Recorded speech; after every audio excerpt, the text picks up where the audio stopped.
I like driving at night. The rain washes the city clean, turning the streets into glittering black mirrors. Inside my car, it's a bubble, a safe, dry bubble moving through the neon blur. I've always found a kind of peace in it, just me and the engine and the long, empty roads. Tonight, the peace was different, heavier. Rain wasn't just falling, it was hammering down, a relentless drumming on the roof. My windshield wipers fought a losing battle, swish, swish, swish, swish, their rhythm hypnotic.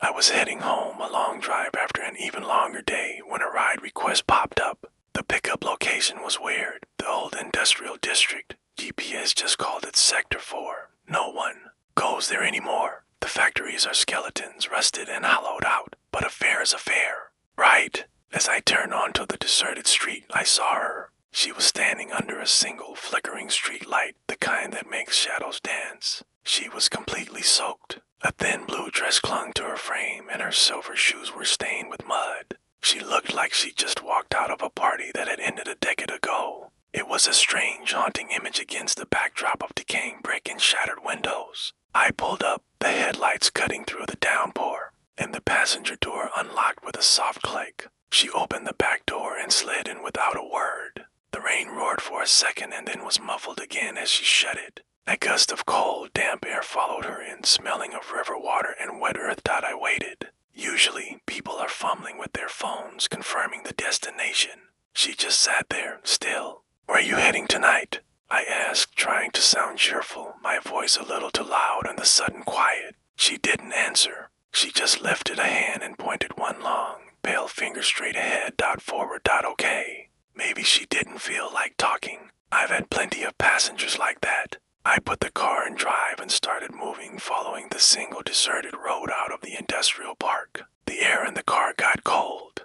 Just damn close cold, but a deep, penetrating chill that went right through my jacket. I cranked up the heater, the fans blowing hot air that didn't seem to make any difference. The cold sat in my bones, a premonition I couldn't shake. Glancing in the rearview mirror, I expected to see her looking out the window, watching the city lights smear by. But she wasn't. She was staring right at the back of my head. Her eyes, they were wide and dark and completely vacant. It was like looking into two empty wells. I felt a prickle of sweat on my neck. "Rough night." I tried again, my voice weaker this time. Just trying to break the oppressive silence. Nothing. Not a sound. Not a shift in her seat. Just the hum of the engine, the slick hiss of the tires on the wet pavement, and that unnerving, silent stare. My knuckles were white on the steering wheel. I just wanted to get this over with. Drop her off wherever Forward was and go home.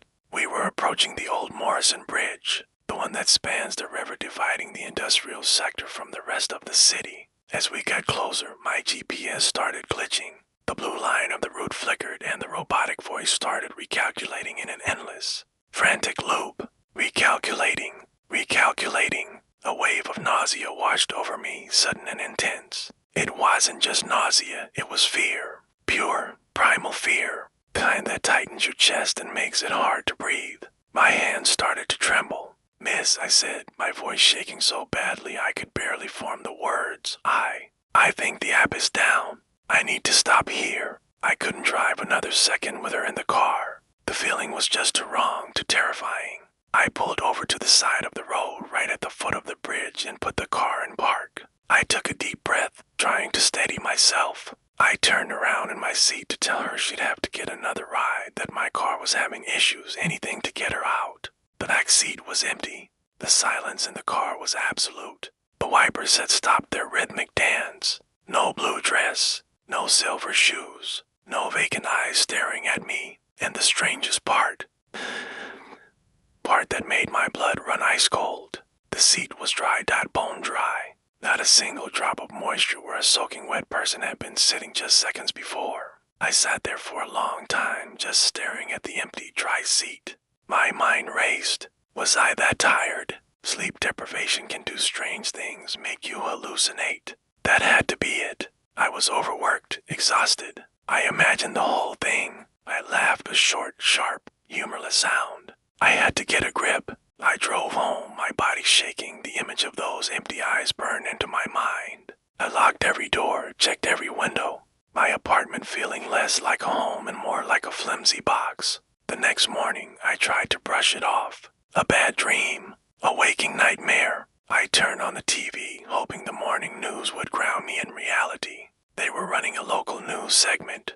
Cold case, they said, from 5 years ago. A young woman's body was found in the river right near the old industrial district. They showed a photo. My heart stopped. It was her, my passenger, wearing a blue dress. A strange sense of relief washed over me. It was a ghost, a local legend, a harmless, sad spirit replaying her final moments. A ghost story I could tell my friends. Creepy, but explainable in its own way. But then the news anchor continued, her voice serious. Police are officially reopening the case, she said, due to new evidence. Recently surfaced CCTV footage from the night she disappeared has given investigators a new lead. They're now looking for a suspect who was seen driving a dark sedan in the area. They put a digital composite sketch on the screen, and the world tilted. There left my lungs. That sketch, it wasn't a stranger, the face on the screen. The suspect they were looking for, it was me. The same hair, the same tired eyes, the same small, faded scar on my chin dot my face. But the crime happened 5 years ago. I didn't even live here 5 years ago. I moved to this city 3 years ago, I think. Or did I? Why can't I remember where I was 5 years ago? Why is that whole year just a blank? A thick, heavy fog in my memory. As I stood there, staring at my own face on the screen